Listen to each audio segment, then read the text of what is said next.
Hi everyone, welcome back to my channel. Doing some machine work on a 45cc Rovan engine. Okay, this is the final stage before I do the porting. I've done 2 cylinder heads to this motor. Okay, all the crank stuffing's been done. Now basically just I have machined the billet head to suit this, and I did the squish clearance in the motor itself, in the cylinder between the piston and billet head. Okay, as you see, we use soldering wire. I hope I can focus on this. Okay, I was getting 0.5 with this cylinder.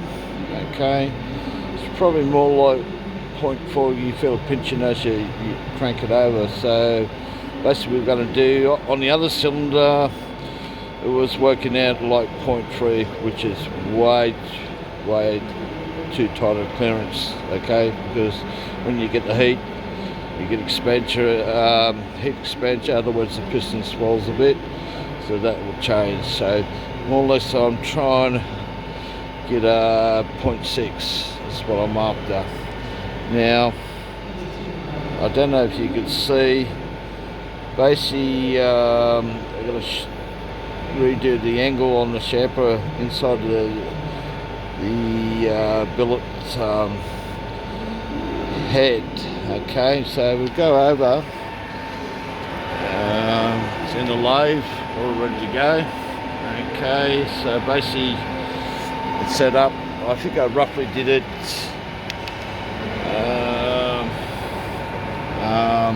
about 8 degrees before, type of thing. So basically I'm doing it about 11 degrees, 12 degrees on the chamfer. This is the part we talk about, from there to inside there. Okay, so that'll give a follow parallel to the top of the dome and the piston. Okay, so the greed wasn't quite right on the angle, so now rectified the problem. So I get me 0.6, 0.7 type of thing. That's where I'm all happy at. 0.5, and you still feel pinching when you're cranking over. It's really probably 0.45, okay? Because the solder is only so soft. I wish I had softer again, that'll give you the proper read.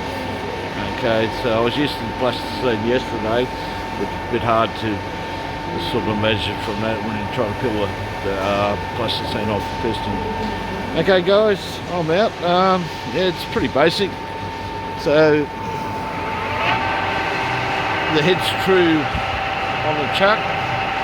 Okay, so basically you're going in, there's your lathe. Now, and basically you'd be bringing the tool up to where the chamfer starts, okay, and then you'd be just dialing it forward to machine the angle. Anyway, I'm out guys, just to explain how similar billet heads are done, get your angles right. That's why it's important to check your pinch and see what your clearance is. This will sort it out, just basically, yeah. Yeah, I'm out guys. Talk to you next time. The motor's nearly there, just got to do the port work on the cylinder head. Adapter aluminium block for the reed.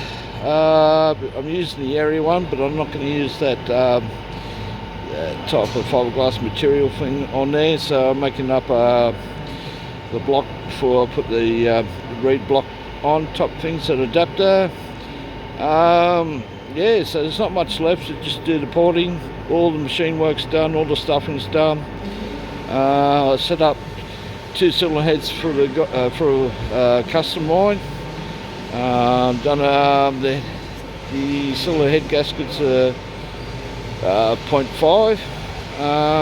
Now, what you got to do, guys, what I noticed on the channel, okay, if you've got your head leaking, okay, usually there's a procedure that's not been done. Now, this one you can't just put graphite powder on there and spin the head around because of the coil, the mounting, okay, and actually that's why there is a, you look in the cylinder head, there's actually a piece taken out to allow for that coil mount, okay, and I've got to take a bit more out when I put the coil out on.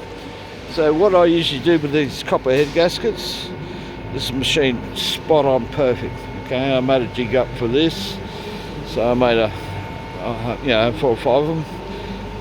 What you got to do with these copper head gaskets, you just can't use raw copper, okay, it's not going to compress that well to seal. The secret is you got to anneal them. In other words, you get the oxy out and you got to heat them, okay, heat them up, just nearly red, top thing, bang, let them cool, that softens the copper up and just perfect, so you bolt down your cylinder head and you won't have a leaking issue. The leaking issue, most likely, well, the machining's a little bit poor, you shouldn't really have to lap the cylinder head into the cylinder itself. It's basically, that should be spot on before you do anything. Anneal your copper head gasket and you're not going to have a problem sealing, and that's where I think a lot of people make mistakes.